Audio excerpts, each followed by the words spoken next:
Hey, this is Broderick, and I wanted to show you a piece today that I wrote based around a tapping technique.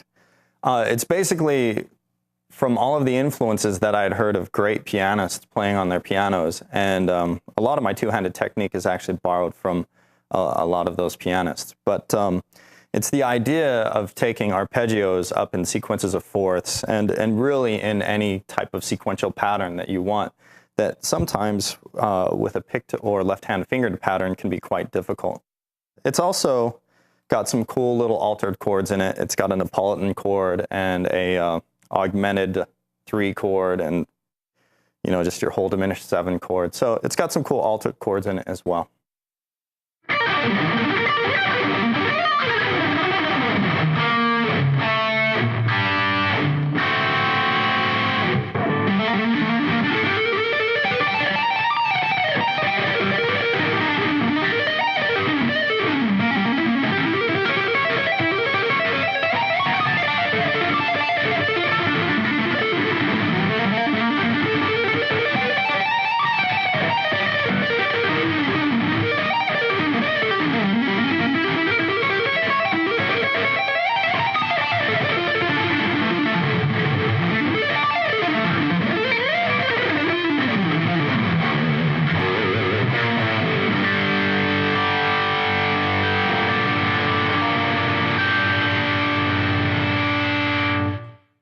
I'm going to show you how the first half of that is played.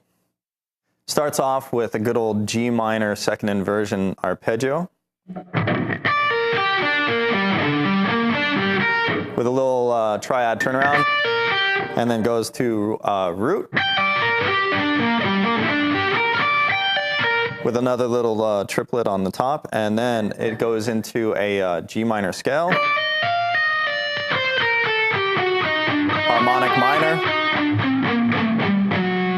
down to the 6th chord, then a 5 of 5,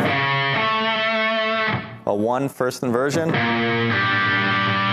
and a 5 chord to end. So in the first arpeggio of this sequence, we have a G minor 9. And the way you tap through this is a little bit different than the other arpeggios because I have you playing 2 tapped notes with the right hand as opposed to typically 1 per octave in the other arpeggios. So this sequence would go like this.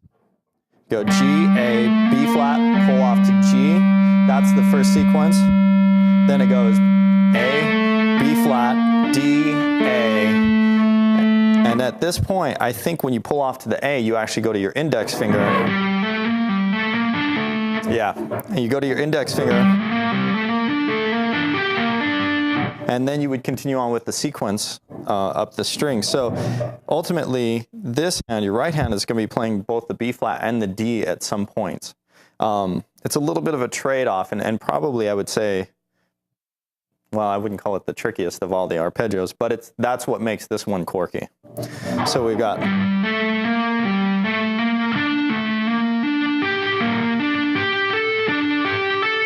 And at this point, this is where everything repeats with the next octave.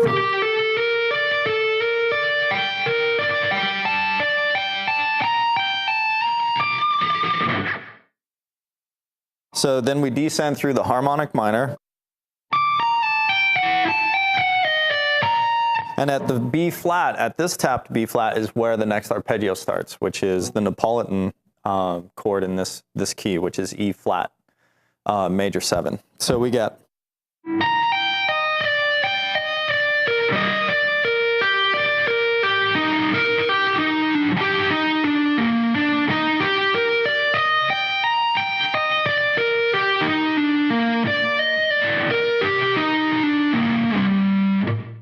And so that's where we go into the G minor, which also another important thing about this, the hardest thing about doing this sequence has always been trying to keep control of the open strings ringing out. The best advice I can give to that is to cut off the guitar neck. No. It's actually to use the palm of your hand as much as you can and keep it over the strings that you're not playing. So as I'm playing,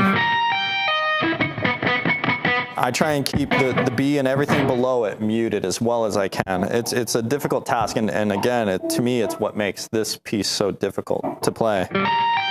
So